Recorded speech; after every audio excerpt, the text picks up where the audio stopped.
លោកត្រាំកិច្ចទៅជិះយន្តហោះយោធាមួយគ្រឿងបានមួយគ្រាជិះជាងជិះយន្តហោះដឹកប្រធានាធិបតីអាមេរិក Air Force One ដោយសារខ្លាចអ៊ីរ៉ង់បាញ់ទម្លាក់ព័ត៌មាននេះគឺក៏ក្រើកពេញសហរដ្ឋអាមេរិកទើបតែចេញមកសាមិញនេះឯងដោយសារកាសែត Washington Post ហ្នឹងគាត់យកព័ត៌មានសម្ងាត់ផ្ទៃក្នុងរបស់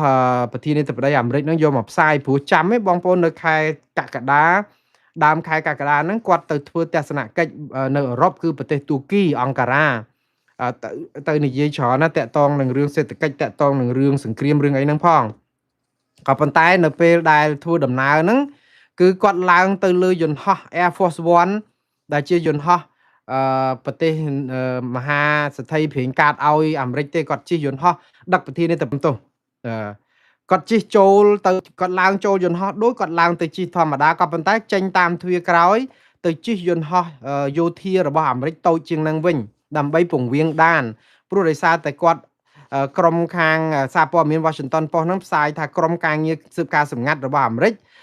ដឹងថាលោកត្រាំគឺជាមុខសញ្ញាតាមសម្លាប់របស់ប្រទេសអ៊ីរ៉ង់អញ្ចឹងអ៊ីរ៉ង់អាចបាញ់កំជ្រួចឬក៏ប្រើវិធីណាទម្លាក់យន្តហោះ Air Force One យន្តហោះដឹកលោកប្រធានាធិបតី Donald Trump ហ្នឹងអញ្ចឹងហើយបានជាគាត់ពង្រៀងដានទៅចូលជិះយន្តហោះយោធាតូចវិញក្នុងដំណើរមកពីប្រទេសទួរគីវិញហ្នឹងអញ្ចឹងរឿងនេះគឺតែប៉ុណ្្នឹងហើយប្រជាពលរដ្ឋហ្នឹងគឺចាប់ផ្ដើមភ្ញាក់ផ្អើលមែនតើថា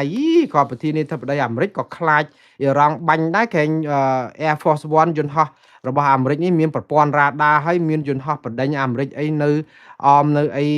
អញ្ចឹងទៀតណាប៉ុន្តែយ៉ាងណាបងប្អូនដើម្បីសុវត្ថិភាពខ្ញុំជឿថាជាជំរើសដ៏ត្រឹមត្រូវរបស់លោក Donald Trump ទេសូម្បីតែជិះរថយន្ត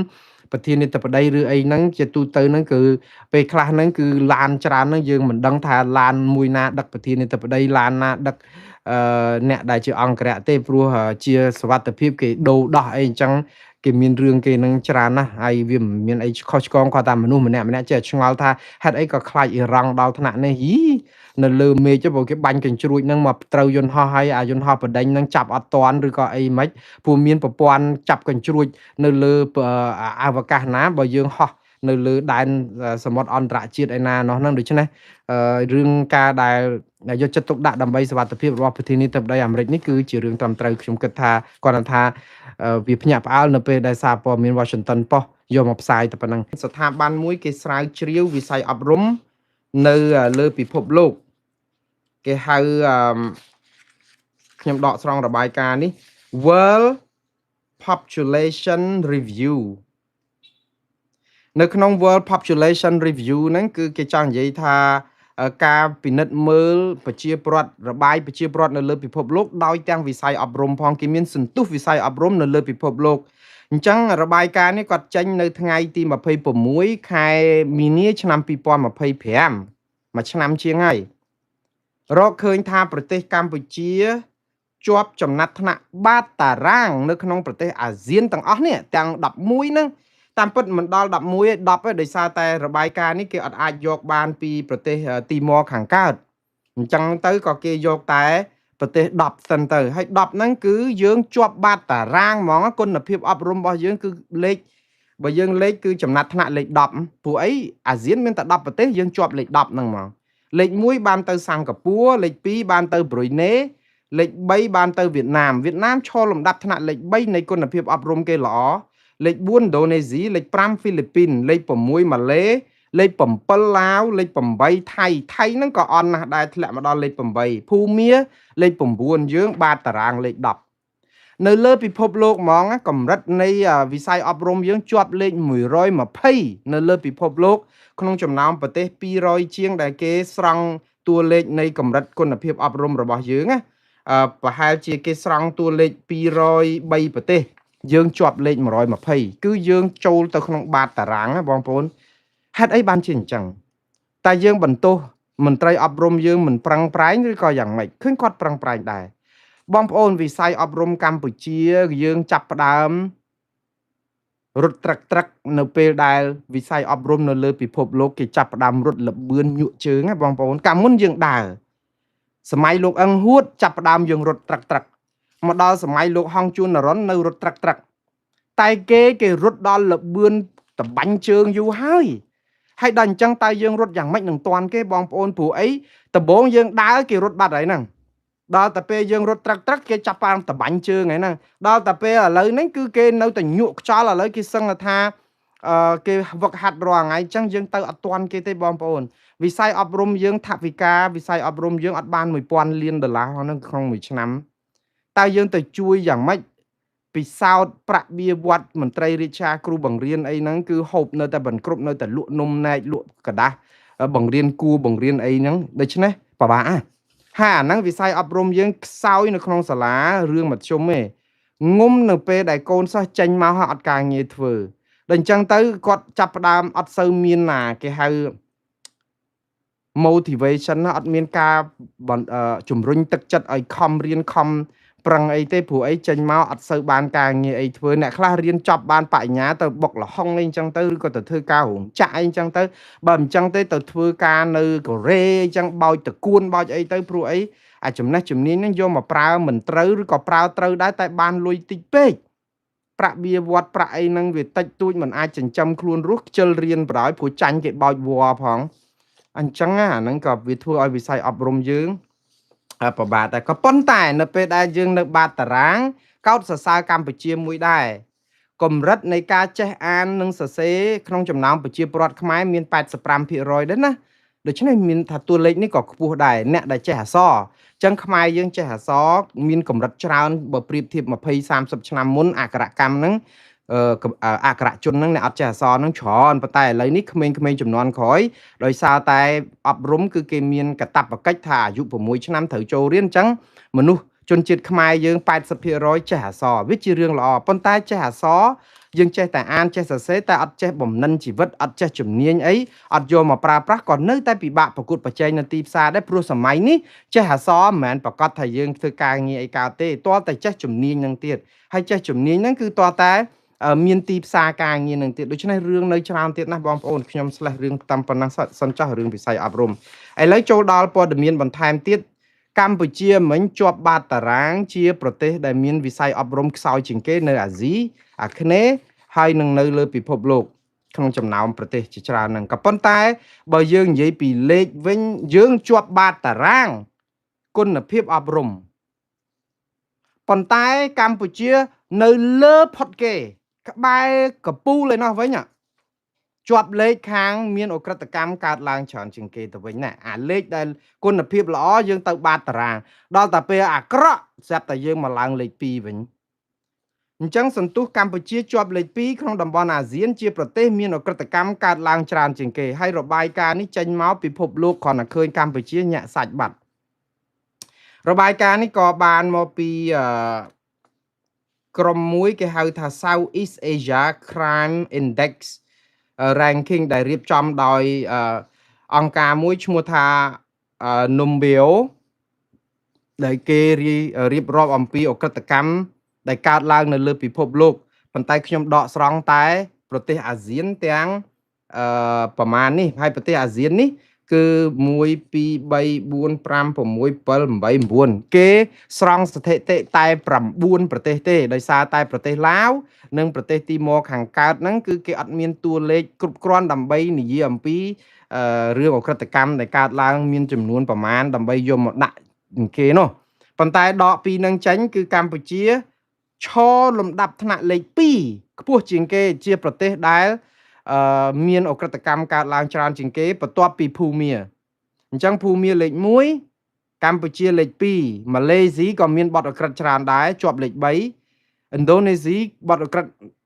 ជាប់លេខ4ហ្វីលីពីនលេខ5វៀតណាមលេខ6ថៃលេខ7ប្រ៊ុយណេលេខ8សិង្ហបុរីលេខ9នេះមានន័យថាអ្នកដែលនៅបាតតារាងមានន័យថាប្រទេសគេអត់មានបទអក្រិតច្រើនទេបាទន័យថាបាតតារាងនៅកន្លែងនេះគឺល្អជាងគេចឹងសិង្ហបុរីល្អប្រ៊ុយណេថៃឡែនវៀតណាមអីថៃឡង់អីហ្នឹងក៏នៅតែល្អជាងយើងទៅឡើងកំពូលលេខ2នៃប្រទេសដែលមានអក្រិតកម្មកើតឡើងច្រើនជាងគេជាការគួរឲ្យសោកស្ដាយដែរតួលេខនេះណាពេលដែលបង្ហាញនៅលើពិភពលោកគេច្បាស់ហើយគេគិតថាគេខ្លាចរអាគេអីចឹងស្រុកណាក៏មានអក្រិតកម្មដែរបងប្អូនតែគ្រាន់តែថាឮតែខ្មែរយើងមានដូច្នេះគឺវារកម្មចិត្តដែរដែលធ្វើឲ្យភ្ញៀវបរទេសអីក៏គេខ្លាចរអាព្រោះតែយើងប្រយុទ្ធប្រឆាំងអក្រិតកម្ម តួលេខនៃការបង្ក្រាបតួលេខនៃអីហ្នឹងក៏និយាយទៅយើងច្រើនជាងគេអាចមកពីចេះតែចាប់យើងចេះតែចាប់សូម្បីតែអ្នកទស្សនយោបាយអ្នកអីហ្នឹងគឺយើងចាប់ប្រសាចចឹងទៅ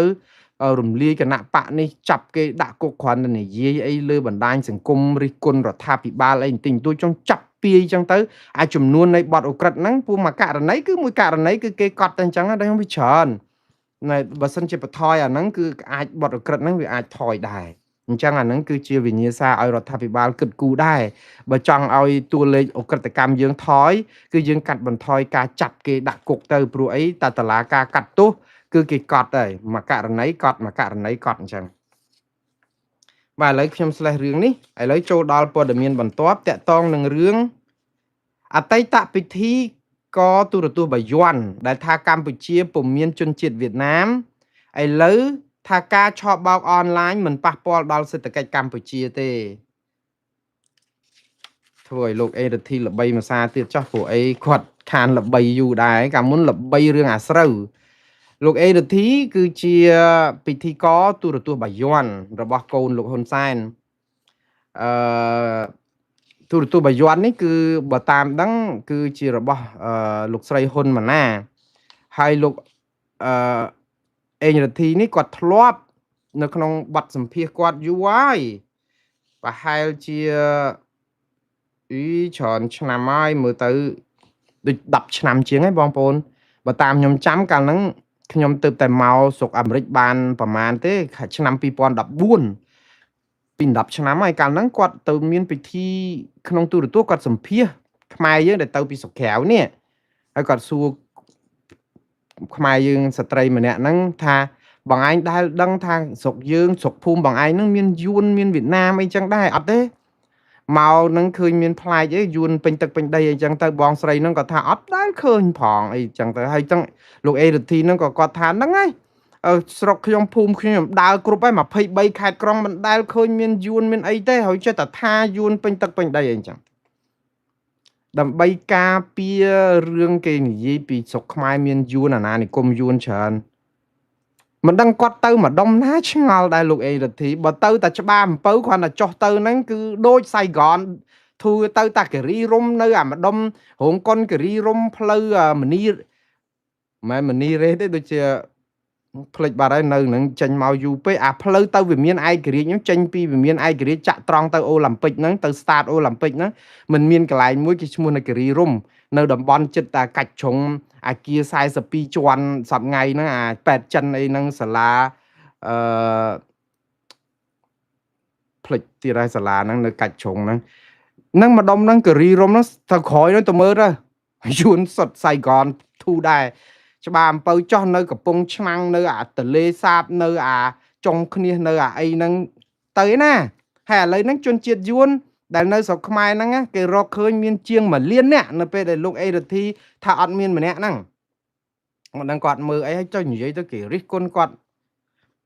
ចង់ប្រាប់គេថាកុំបារម្ភរឿងយួនរឿងអីវាអត់មានទេស្រុកខ្មែរនិយាយប្រឡប់ព្រឹត្តិការណ៍អញ្ចឹងទៅអាហ្នឹងគាត់ល្បីមួយសារទៅល្បីអាស្រូវបាត់10ឆ្នាំជាង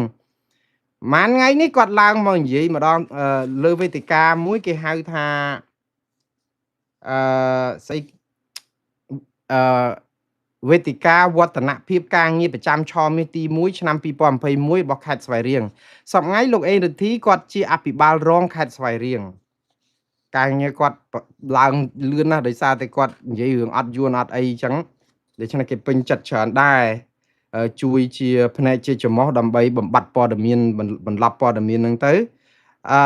គាត់ឡើងធ្វើជាអភិបាលរងខេត្តស្វាយរៀងហ្នឹងគឺបើយើងគិតទៅ4ឆ្នាំហើយតាំងខែសីហាមក2022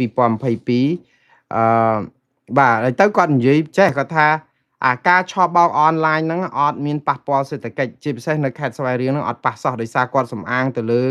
ថាមានតំបន់សេដ្ឋកិច្ចពិសេសនៅស្វាយរៀង12ទីតាំងឯណោះកំពុងតែរកលុយបានកកកក្រឹកក្រាក់មួយឆ្នាំ$500 លាននោះអញ្ចឹងកម្មករឧស្សាហកម្មនេះអត់មានប៉ះពាល់អត់មានអីនៅតែទៅដូចប្រក្រតីអាឆបោកអនឡាញនឹងវាជាសេដ្ឋកិច្ចខ្មៅវាមិនប៉ះពាល់សេដ្ឋកិច្ចប្រផេះឬសេដ្ឋកិច្ចសអមិនគាត់នោះ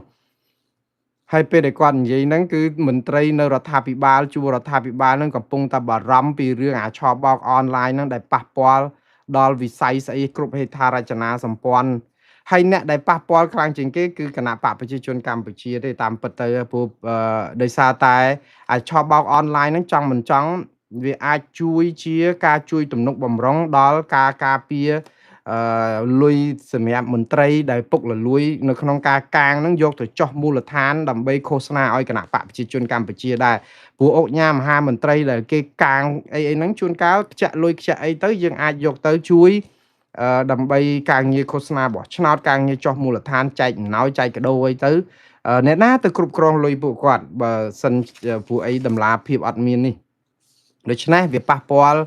សេដ្ឋកិច្ចឆ្នាំងបាយរបស់គណៈបកប្រជាជនប៉ះពាល់សេដ្ឋកិច្ចឆ្នាំងបាយរបស់ប្រជាពលរដ្ឋខ្មែរទាំង18លានអ្នកវាមិនប៉ះលោកអេរិទ្ធីទេព្រោះអីយើងត្រូវដឹងឆបោកអនឡាញនេះកំពុងតែធ្វើឲ្យពិភពលោកខ្លាចរអាតែមកលេងក៏អត់មកផងភ្ញៀវទេសចរយើងធ្លាក់ចុះអស់ប្រមាណជាង 50%ហ่า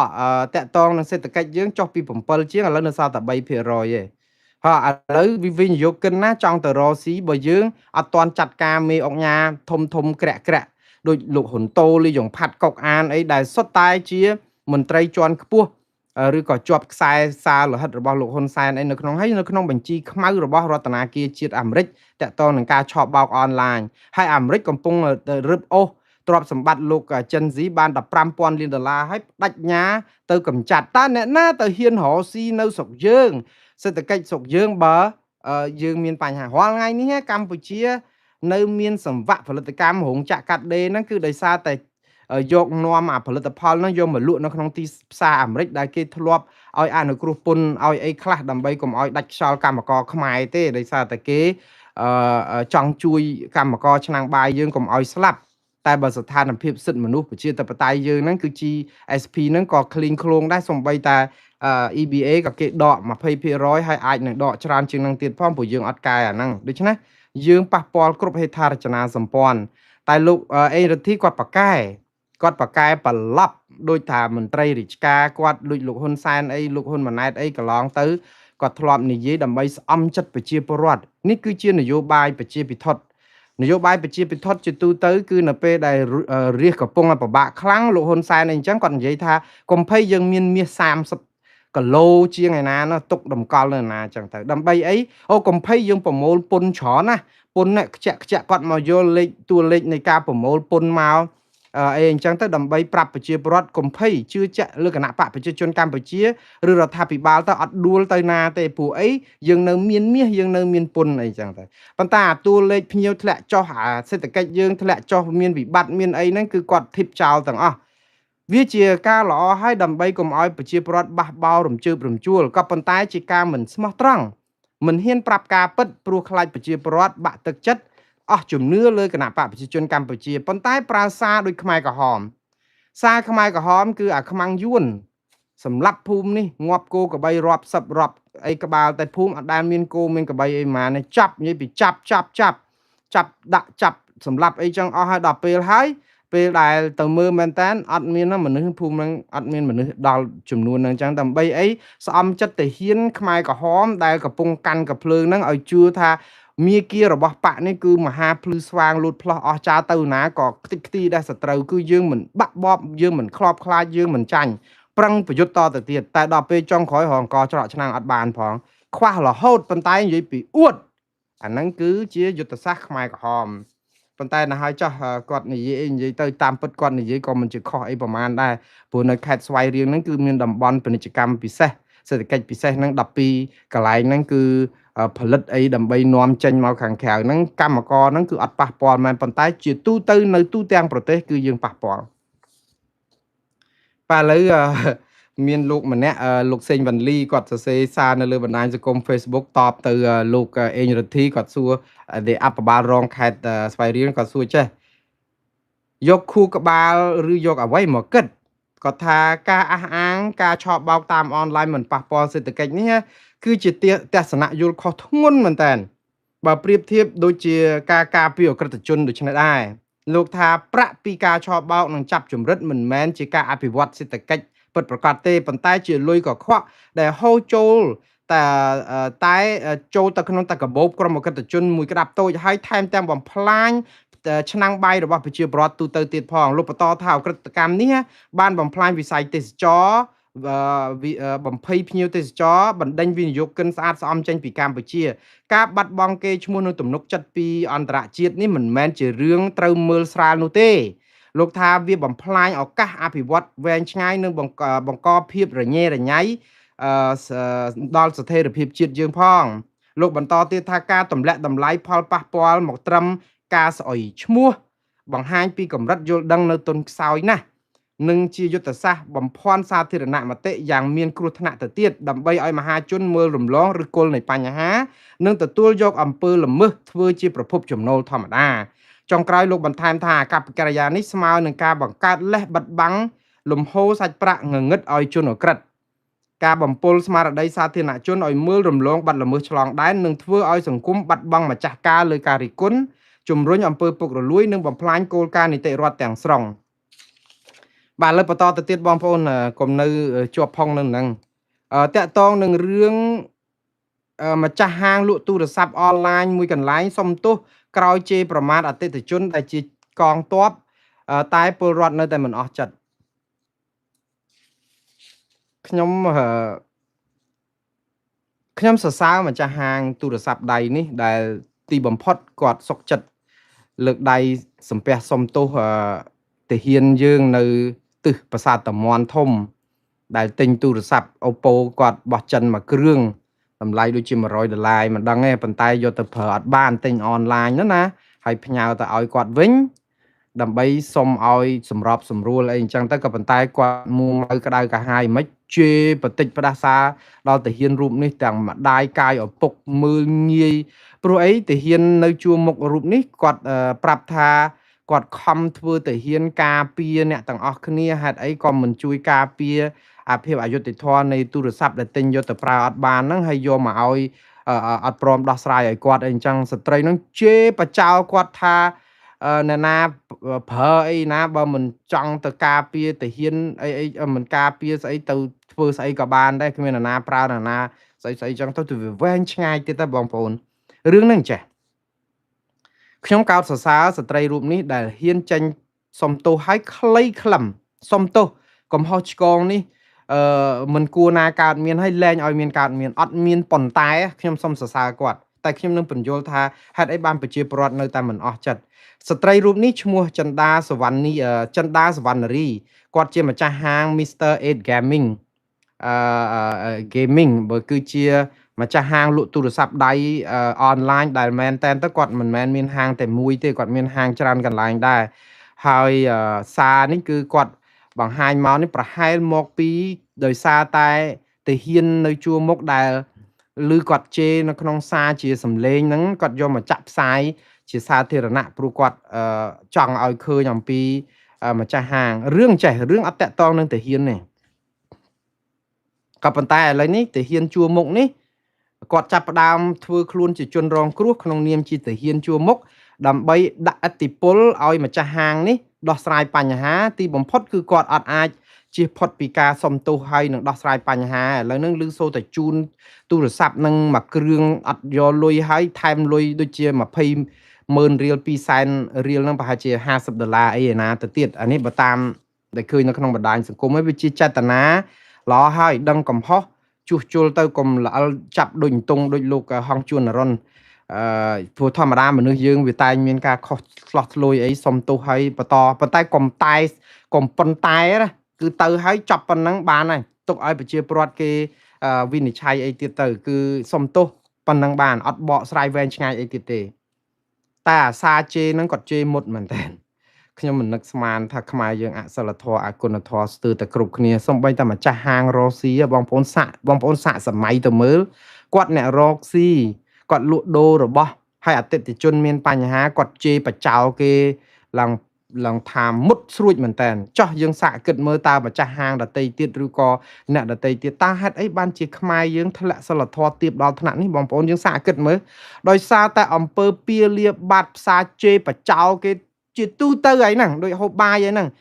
MMO របស់គណៈបកប្រជាជនបកគលបាតផ្សារប៉ោឡាយផឹកស្រាជេរអ្នកនេះជេរអ្នកនោះដូចស្រាតសពុតចឹងគឺជារឿងធម្មតាអត់ដែលមាននរណាចាត់ការអត់មានដែលនរណាបងប្អូនដែលស្ដាប់នឹងមិនដែលទាំង blog មិនដែលទាំង report មិនដែលរាយការណ៍ឲ្យបានច្រើនទេយើងនៅតែ share យើងនៅតែស្ដាប់យើងនៅតែឲ្យបកគលអស់នេះប្រព្រឹត្តអញ្ចឹងបានណាអញ្ចឹងហើយបានរឿងនេះមិនមែនតែករណីតែចិន្តាសវណ្ណរីនឹងទេនេះគ្រាន់តែជាទឹកមួយដំណក់នៅក្នុងមហាសាគរនៃវប្បធម៌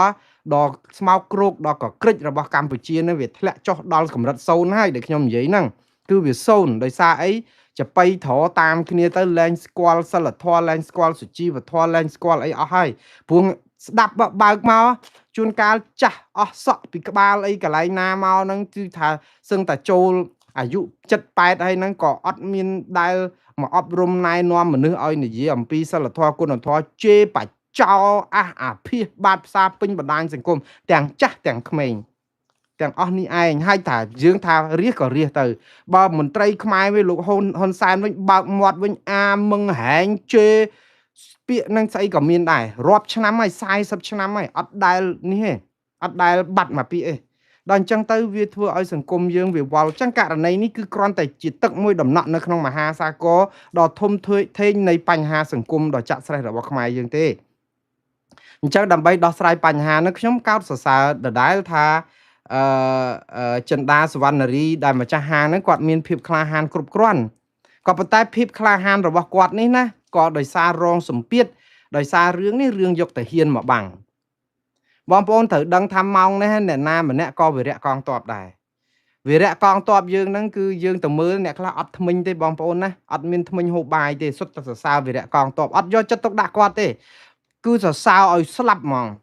ដល់ពេលអញ្ចឹងវិរៈកងទ័ពយើងក៏បានឱកាសហ្នឹងគឺយកអាខោអាវកងទ័ពយកសម្លៀកបំពាក់កងទ័ពការដែលទិញទូរស័ព្ទពីហាងនេះអត់មានតាក់ទងនឹងទាហានទេតែដោយសារគាត់ដឹងថាបើយកទាហានយកខោអាវគាត់មកហើយគេជេរគាត់ពីរឿងការពារនៅប្រាសាទតាមាន់ធំអីទាំងទៀតតែគេស្ដាប់ទៅប្រជាពលរដ្ឋនឹងស្រោចហើយនឹងរករឿងស្ត្រីអ្នកលក់ទូរស័ព្ទនេះហើយព្រោះអីគេកំពុងតែមានសមានចិត្តនឹងកងទ័ពយើងខ្លាំងណាឡោះហើយតាមពិតយើងសរសើរឲ្យវីរៈកងទ័ពរបស់យើងនឹងគាត់ក៏មានភាពសគុតសគុំសភាពរៀបសារគាត់ស្លូតបូតដែរមើលគាត់សារគាត់នឹងសុំគាត់ថាប៉ុណ្ណឹងហេតុអីជេរមរាយកាយឪពុកគាត់អីអញ្ចឹងគាត់ឲ្យដោះស្រាយទូរស័ព្ទដែលទិញប្រើមិនកើតអីចឹងគាត់សមស្របប៉ុន្តែគាត់ក្រងសម្លៀកបំពាក់ជាយោធាយកមកនិយាយពេលដែលគាត់ទិញទូរស័ព្ទហ្នឹងក៏អត់ប្រហែលជាមិនប្រាប់នាងនោះថាគាត់ជាកងទ័ពអីទេគាត់ជាប្រជាពលរដ្ឋធម្មតាអញ្ចឹងណាដល់តែពេលមានរឿងគាត់បញ្ចេញថាគាត់ជាកងទ័ពអាហ្នឹងហើយដែលធ្វើឲ្យម្ចាស់ហាងនេះចង់មិនចង់គាត់អធិពលប្រជាពលរដ្ឋមកប្រទេសដែលគេកំពុងគ្រប់គ្រងកងទ័ពដល់ពេលឃើញកងទ័ពមានបញ្ហាការដែលទិញទូរស័ព្ទនេះវាជាអតិថិជននឹងម្ចាស់ហាងវាមិនមែនជារឿងវិស័យកងទ័ពជាមួយនឹងម្ចាស់ហាងទេគាត់ថាម្ចាស់ហាងជ្រុលនឹងជេរគាត់ដល់ពេលដឹងថាកងទ័ពហើយក៏នៅតែមិនប្រដាក់មាត់ទៀតជេរទៀតមើងងាយទៀតថាណាប្រើឲ្យទៅធ្វើទាហានហ្នឹងណាប្រើឲ្យទៅការពារព្រំដែនអីណាលាក់នឹងលាក់អីចឹងទៅវាវែងចឹងទេប៉ុន្តែម្ដងទៀតបងប្អូនរឿងនេះណាមិនមែនរឿងកងទ័ពទេគឺរឿងសិលធម៌ក៏ប៉ុន្តែចៃដន្យអីរឿងនេះម្ចាស់ហាងនេះគាត់អាចរងសម្ពាធផ្លូវចិត្តនិងសម្ពាធអីច្រើនដោយសារតែប៉ះកងទ័ពតែប៉ុណ្្នឹងឯងបើប៉ះប្រជាពលរដ្ឋដតីនាងម្នាក់នេះប្រហែលជាគាត់ក៏គិតថាហើយណាហើយទៅទៀតព្រោះអីឮតាមបណ្ដាញសង្គមហ្នឹងថាគាត់ដូចជាប្រសាទចឹងដែរតែដល់មកប៉ះកងទ័ពទៅគាំងត្រឹមហ្នឹងទៅខ្ញុំថារឿងដែលសំខាន់បំផុតរបស់បងប្អូននេះជាមេរៀនបទពិសោធន៍រឿងហ្នឹងឮដដែលនាង Angela USA brand នោះទឹមមាត់អត់គម្របនោះទឹមអត់ទាន់បាត់ក្តៅឥឡូវមកចេញម្ចាស់ហាង Mr. 8 Gaming ឈ្មោះចិន្តាសវណ្ណរីអីណាទៀតទៅតាក់ទងនឹងរឿងភាពអសិលធម៌អគុណធម៌យើងជាម្ចាស់ហាងចិត្តយើងឲ្យត្រជាក់អតិថិជនគឺជាស្ដាច់គឺជាយើងអាចថាអតិថិជនយើងចាត់ទុកជាសម្រាមក៏ដោយចុះប៉ុន្តែនៅក្នុងខ្លឹមសារនៃការរកស៊ីអតិថិជនគឺជាស្ដាច់គឺយើងបំរើគេព្រោះយើងចង់បានលុយគេហើយយើងត្រូវតែស្លូតត្រូវតែអោនលំទោនចាញ់ទៅសុកចិត្តចាញ់ទៅកុំទៅជេរបតិចប៉ាតណាបាតផ្សារអីអញ្ចឹងទាំងអស់គ្នាខ្ញុំលើកទឹកចិត្តឲ្យទាំងអស់គ្នាមើលចរិត របស់ចិន្តាសវណ្ណរីថាគាត់កែហ្នឹងហើយសង្ឃឹមថាគាត់កែរហូតទៅហើយមើលចឹងទៅកុំទៅប៉ាតណាប៉ោឡាយជេរបតិចគ្នាអីព្រោះសម័យបច្ចេកវិទ្យានេះគេរក្សាទុកអ្នកខ្លះគេមិនដែលឈឺក្បាលទេខ្ញុំជឿមានការជេរបតិចហ្នឹងច្រើនឡងច្រើនគ្រានៅខ្វះអីអ្នកមកកណោតែគេអត់ឈឺក្បាលសំខាន់ប៉ះតាហ៊ានតែប៉ុណ្្នឹងទេដូច្នេះលើកក្រោយហ្នឹងគាត់ប្រហែលជាអ្នកផ្សេងទៀតហ្នឹងនៅតែជេរអញ្ចឹងគាត់ថាប្រយ័ត្នមើលខៃលោប៉ះតាហ៊ានវាតែអញ្ចឹងទេរឿងបាច់បញ្ហាវានៅតែជាបញ្ហាទេបងប្អូនបាទឥឡូវបន្តទៅទៀតតកតងនឹងរឿងបកគោលភ្លើងសូឡាមួយដើមតម្លៃ$2000លើសទីផ្សារជាង10ដងឥឡូវក្រសួងមហាផ្ទៃចាត់ការក្រោយពេលពលរដ្ឋឡាំប៉ាអូអត់ផុតតើយើងនៅមានអីគេទៀតដែលនៅសេសសល់បងប្អូនតើខ្មែរយើងនៅសល់អីគេទៀតម៉ោងនេះថៃកំពុងតែសហការជាមួយអ៊ីស្រាអែលដើម្បីទិញអាដ្រូនទំនើបរបស់អ៊ីស្រាអែលយកមកហោះដើម្បីឆ្លប់យកការនៅព្រំដែនការពារអាដីថៃដែលលួចបានប្លន់បានពីខ្មែរមកនេះ76កន្លែងដីយើងបាត់ហើយឥឡូវគេយកដ្រូនមកការពារសហការជាមួយតអ៊ីស្រាអែលដែលយោធាអ៊ីស្រាអែលគេមានបច្ចេកវិទ្យាទំនើបផ្នែកដ្រូនផ្នែកអីហោះ NASA ចិនជប៉ុនគេប្រហោះផ្កាយរណបប្រព័ន្ធផ្កាយរណបគេឡើងដល់ version ប្រមាណអស់ហើយគេឡើងដល់ឋានប្រច័ណ្ឌឋានប្រអិនអស់ហើយគេទៅហើយ AI គេ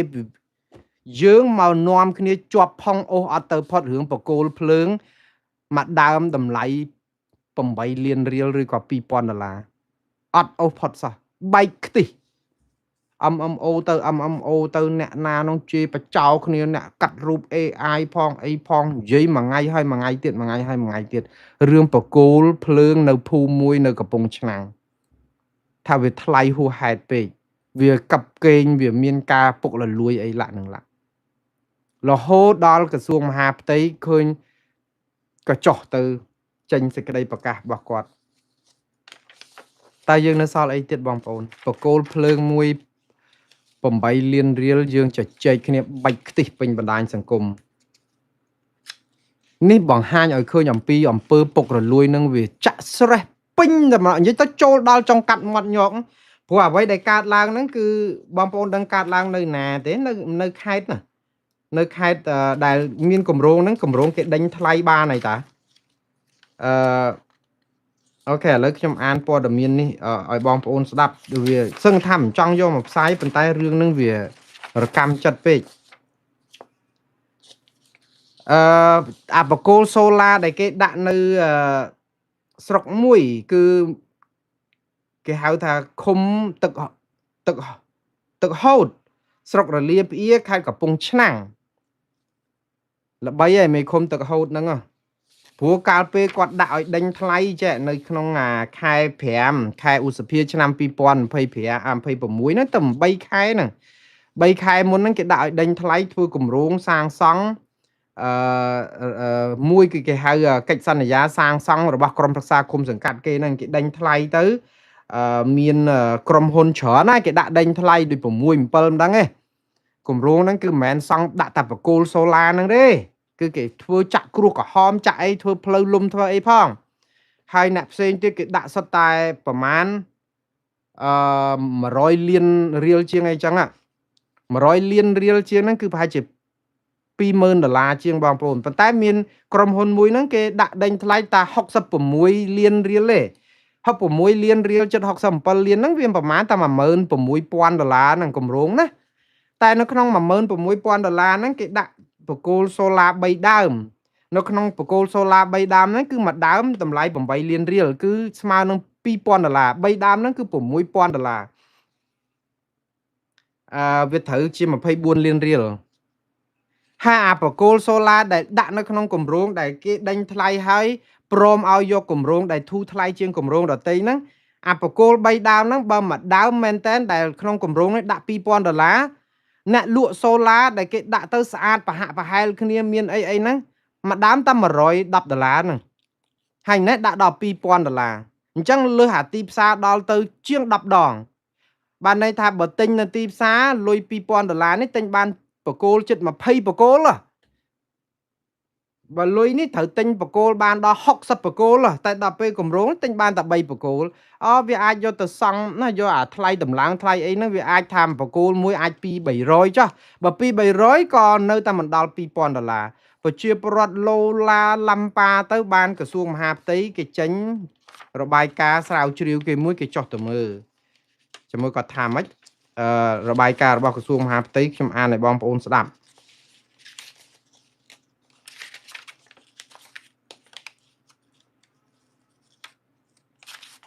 សំទោសបងប្អូនច្រើនពេកក្រសួងមហាផ្ទៃគាត់សរសេររបាយការណ៍គាត់មួយគាត់ចេញថ្ងៃនេះសំទោសខ្ញុំព្រិនមកហើយក៏ប៉ុន្តែរងមិនទាន់ទេខ្ញុំទៅយកពីរបស់ក្រសួងមហាផ្ទៃវិញពួកអីគាត់ផ្សាយនៅលើ Facebook ក្រសួងមហាផ្ទៃរបស់គាត់ដែរនេះគឺជាกระดาษផ្សាយគាត់ថាអញ្ចេះខ្ញុំជឿថានៅអានេះគឺគាត់ផ្សាយនៅ Facebook របស់លោកសសុខាដែលជារដ្ឋមន្ត្រីក្រសួងមហាផ្ទៃនៅថ្ងៃទី12នេះគឺ12សីហាបាទ12សីហាចាំមកផ្លែតបងប្អូនខ្ញុំព្រីកអានេះធំតិចព្រោះកុំព្យូទ័រខ្ញុំឆ្ងាយពេកខ្ញុំមើលអត់ដល់ផ្នែកខ្ញុំនឹងក៏ដល់ដែរឥឡូវនេះគឺថាផ្នែក2ឯនេះនៅតែផ្នែក4នៅតែមើលចង់ឃើញគាត់ទៅសេអញ្ចេះសេចក្តីប្រកាសព័ត៌មានរបស់រដ្ឋបាលក្រសួងមហាផ្ទៃគឺនាយកដ្ឋានរដ្ឋបាលគាត់ទៅសេថាក្រសួងមហាផ្ទៃសូមជម្រាបជូនសាធារណជនថាថ្មីនេះមានការផ្សាយតាមបណ្ដាញសារព័ត៌មានពាក់ព័ន្ធភាពមិនប្រក្រតីនៃដំណើរការរៀបចំអនុវត្តគម្រោងមូលនិធិរដ្ឋបាលឃុំទឹកហូតស្រុករលាផ្អៀខេត្តកំពង់ឆ្នាំងដែលបង្គោលនឹងអំពូលសូឡាមានតម្លៃរហូតដល់ទៅ8លានរៀលក្នុងមួយដើមឬក៏$2000ដែលតម្លៃខ្ពស់ជាងទីផ្សារហួសហេតុពាក់ព័ន្ធនឹងករណីនេះកន្លងមកគាត់និយាយចេះពាក់ព័ន្ធនឹងករណីនេះកន្លងមកអគ្គនាយកដ្ឋានរដ្ឋបាលក្រសួងមហាផ្ទៃបានចាត់មន្ត្រីជំនាញចុះពិនិត្យស៊ើបអង្កេតស្រាវជ្រាវរកឃើញមានភាពមិនប្រក្រតីនៃដំណើរការរៀបចំអនុវត្តគម្រោងមូលនិធិរបស់រដ្ឋបាលឃុំចំនួន5មានទាំងនៅខេត្តកំពង់ឆ្នាំងនេះដែរក្នុងនោះក៏មានរដ្ឋបាលឃុំទឹកហូតនេះមួយដែរឃុំ5នៅស្រុកនៅខេត្តកំពង់ឆ្នាំងហ្នឹងមានអាឃុំទឹកផុសហ្នឹងគាត់ថារកឃើញយូរហើយកន្លងមកបែរលើមូលដ្ឋាននេះឥឡូវក្រសួងគេឲ្យចាត់ការចុះទៅស៊ើបអង្កេតដើម្បីដោះស្រាយហើយចុះទៅនឹងចុះពីអង្កលក្រសួងចុះទៅពីមុនដែលរកឃើញថាកន្លងមកនឹងព្រោះអីអាកិច្ចព្រមព្រៀងដេញថ្លៃនេះទៅមិនឲ្យគម្រោងនេះថ្ងៃ8ខែឧសភាឆ្នាំ2026ហ្នឹងទៅ3ខែមុនហ្នឹងអញ្ចឹងបានន័យថាក្រសួងចុះទៅដឹងហើយតែអត់ព្រមចាត់ការទាល់តែប្រជាពលរដ្ឋចុះទៅមើលបកគោលហ្នឹងទៅឡំប៉ាទៅបាននាំគ្នាចុះធ្វើទៅអីអញ្ចឹងទៅពិបាកដែរតែឥឡូវនេះខ្លាំងដែរប្រជាពលរដ្ឋខ្មែរយើងគាត់ប្រកែរឿងអាបណ្ដាញសង្គមហ្នឹងយកប្រព័ន្ធ Facebook ធ្វើជាតឡាការហើយចាំរដ្ឋាភិបាលចាំដោះស្រាយតបប្រជាពលរដ្ឋស្រែកចេះងាប់ហើយចាបងលុយឲ្យមន្ត្រីរាជការធ្វើការហ្នឹងអស់លុយទៅអីឆ្ងល់ដែរទុកជួលឲ្យអ្នកផ្សាយ MMO នេះវិញយកទៅយកព័ត៌មានប្រហែលជាចំណេញលុយជាងហើយបានឲ្យពួកគាត់បានប្រាក់ខែបានអីកុំឲ្យគាត់ប្រសិទ្ធប្រសាយពេកផងមិនអញ្ចឹងណាបាទឥឡូវយើងតទៅទៀតទៅបងប្អូនឲ្យចប់ទៅអំពូលនឹងផលិតវាត្រឹមប៉ុណ្្នឹងសិនទៅបានណាតាមពិតអំពូលនឹងមែនតើណាមកបកគោលនឹងប្រហែលជា$110-$120ទៅគឺគេផ្សាយមកប៉ុន្តែគាត់ដាក់$2000គាត់មើលអត់ឃើញទេអញ្ចឹងហើយអ្នកណាគេឲ្យគម្រោងនេះឲ្យដេញថ្លៃនោះអត់មើលទេគម្រោងសូឡាបកគោលមួយ$2000ដាក់3បកគោល$6000ហើយយើងទៅព្រមឲ្យដេញថ្លៃដែរបើទោះបីជាគេយកតម្លៃដេញថ្លៃថោកជាងគេមែនបកគោលប៉ុណ្ណឹងក៏នៅតែយកមិនដឹងទេបងប្អូននិយាយទៅដូចលាមកចូលឈ្នៀងអញ្ចឹងបាទពលរដ្ឋភៀសឹកខ្មែរជិត1400នាក់បានវិលត្រឡប់ទៅលំនៅឋានវិញក្រោយចប់របាយការណ៍លោក Thomas Andrews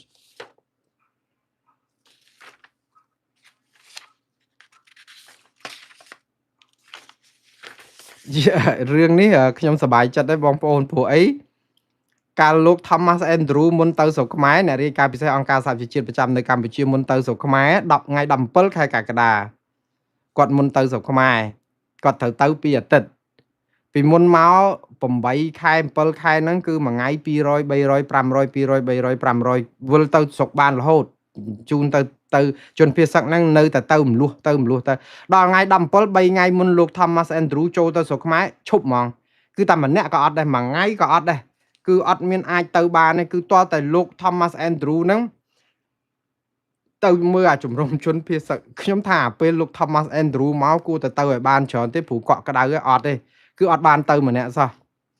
ដូចជាមានចេតនាចង់ប្រាប់ថាទុកកុំឲ្យទៅណាបានទុកឲ្យលោក Thomas Andrew សរសេររបាយការណ៍ថាជនភៀសសឹកនៅគាំងស្ញែងហ្នឹងទៅណាអត់បានទេ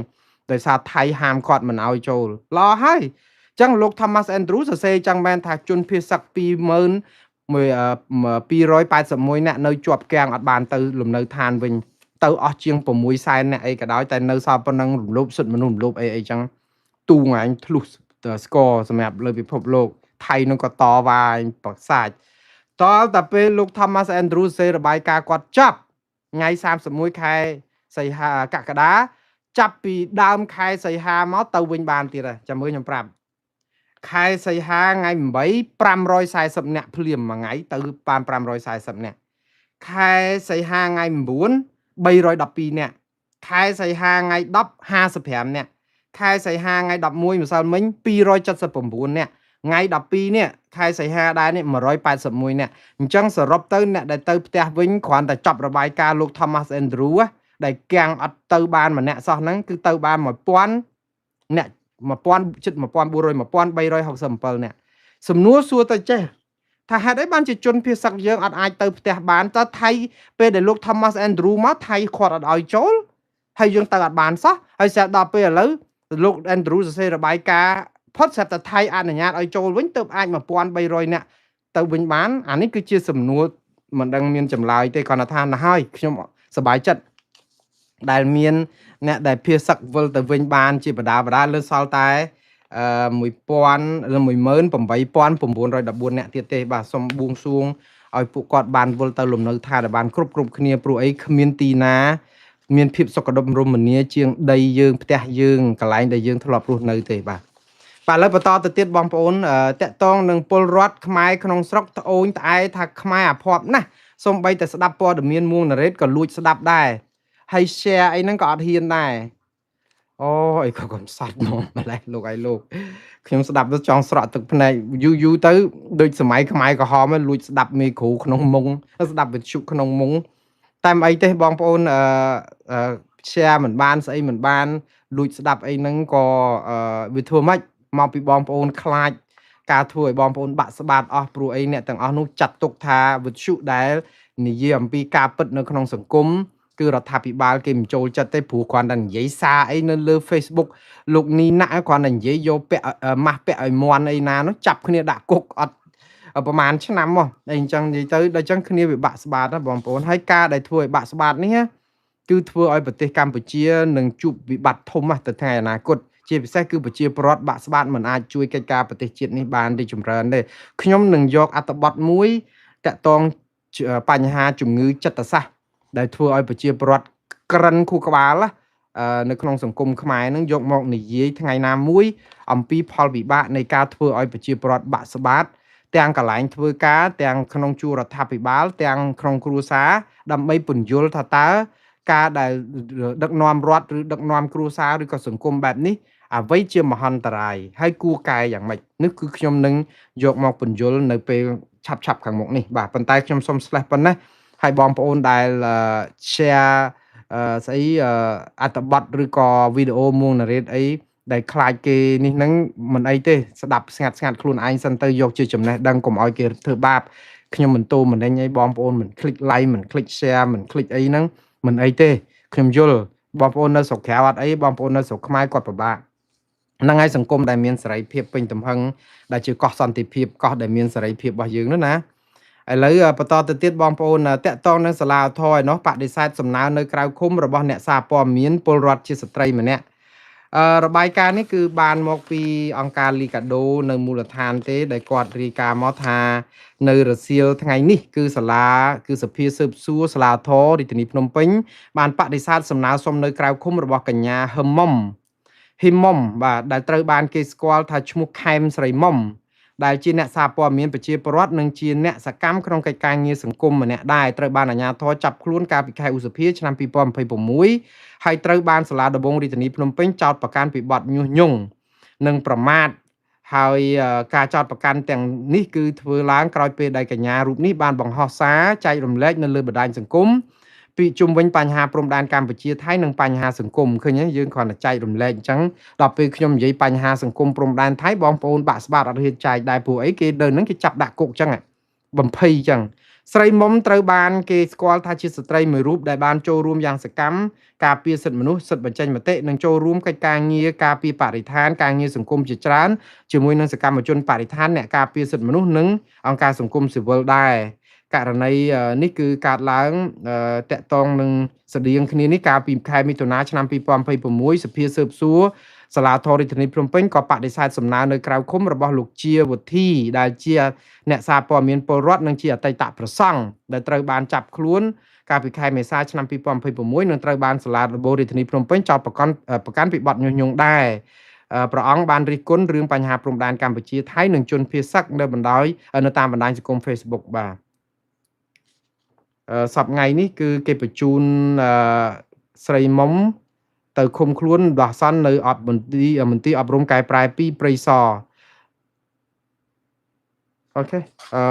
មានប្រជាពលរដ្ឋច្រើនណាស់ជាង130នាក់ដែលកំពុងតែរងទុក្ខដោយសារតែការបញ្ចេញមតិនេះហើយជាប់គុកបាទឥឡូវដល់ព័ត៌មានអន្តរជាតិបញ្ចប់បាទតកតងនឹងរដ្ឋាភិបាលថៃរងការសង្ស័យថាប្រើទំនាក់ទំនងយោធាជាមួយអាមេរិកដើម្បីបានបន្ធូរបន្ថយពន្ធបាទតាមពិតព័ត៌មាននេះគឺផុសផុលពេញបណ្ដាញសង្គមនៅលើឆាកអន្តរជាតិដែរដោយសារតែថ្មីនេះឃើញរដ្ឋាភិបាលថៃកំពុងតែសហការយ៉ាងស្អិតរមួតផ្នែកយោធាជាមួយនឹងសហរដ្ឋអាមេរិកជាពិសេសសម្ពយុទ្ធយោធាដូចជាពុះវែកមាសអីអញ្ចឹងទៅហើយក៏គេគ្រោងធ្វើសម្ពយុទ្ធយោធានឹងទ្រង់ទ្រាយធំបន្តទៅទៀតធ្វើហើយក៏ប្រហែលខែមុននេះឥឡូវនេះគេគ្រោងនឹងធ្វើធំទៀតសម្រាប់កិច្ចសហប្រតិបត្តិការ6ឆ្នាំហ្មងពី2025ដល់30ហើយមានប្រទេស31ចូលរួមដោយប្រទេសថៃហ្នឹងគឺរឹតបន្តឹងចំណងយោធាជាមួយអាមេរិកមែនតើធ្វើឲ្យគេសង្ស័យថាថៃអែបអបយកអាមេរិកក្នុងការដែលយកការសហការផ្នែកយោធានេះដើម្បីពង្រឹងទំនងពាណិជ្ជកម្មជាមួយអាមេរិកហើយនឹងបន្ធូរបន្ថយពន្ធក៏ប៉ុន្តែអ្នកនាំពាក្យរដ្ឋាភិបាលនេះបានឡើងមកបដិសេធគឺអ្នកស្រីរចដាឋានាឌីរិកបាទគឺគាត់ថាអត់ទេគឺតំណែងល្អជាមួយអាមេរិកដើម្បីពាណិជ្ជកម្មដើម្បីអ្វីផ្សេងទៀតដើម្បីប្រជាពលរដ្ឋនិងប្រជាពលរដ្ឋដើម្បីសេដ្ឋកិច្ចដើម្បីផ្សេងមិនមែនដើម្បីឲ្យតែបន្ធូរបន្ថយពន្ធឬក៏យកលេសយោធាហ្នឹងទេបាទខ្ញុំឆ្លេះត្រឹមប៉ុណ្្នឹងសិនចុះតកតងនឹងរឿងតុលាការនៅប្រទេសស៊ីរីឯនោះវិញបានកាត់ទោសប្រហារជីវិតអតីតប្រធានាធិបតីប្រទេសនេះដោយកំបាំងមុខអតីតប្រធានាធិបតីប្រទេសស៊ីរីដែលជាមេដឹកនាំផ្ដាច់ការដ៏សាហាវយងខ្នងម្នាក់គឺឈ្មោះថាលោកបាសាអាសាតបាទលោកបាសាអាសាតនេះគឺត្រូវបានគេបណ្ដេញចេញទម្លាក់ពីតំណែងនៅប្រទេសស៊ីរីនៅពេលដែលមានបដិវត្តក្រោកតតាំងនឹងរបៀបដឹកនាំផ្ដាច់ការហើយលោកក៏បានរត់គេចខ្លួនទៅរស់នៅប្រទេសរុស្ស៊ីដល់សប្តាហ៍ថ្ងៃហ្នឹងតាមពិតគឺគាត់កាន់ប្រទេស14ឆ្នាំមានសង្គ្រាមស៊ីវិលយ៉ាងរ៉ាំរ៉ៃប្រជាពលរដ្ឋប្រមាណជាកន្លះលានអ្នកបានស្លាប់បាទក្រោមស្នាដៃរបស់គាត់ហើយដល់ពេលរបបគេដឹកនាំថ្មីមានអ្នកដឹកនាំថ្មីគេបណ្ដេញគាត់ចេញទៅគាត់រត់ទៅរុស្ស៊ីបាត់ទៅតុលាការនៃប្រទេសស៊ីរីថ្មីនេះក៏បានកាត់ទោសគាត់នឹងមនុស្សចំណិតរបស់គាត់ម្នាក់ទៀតពីបទសម្លាប់មនុស្សដោយ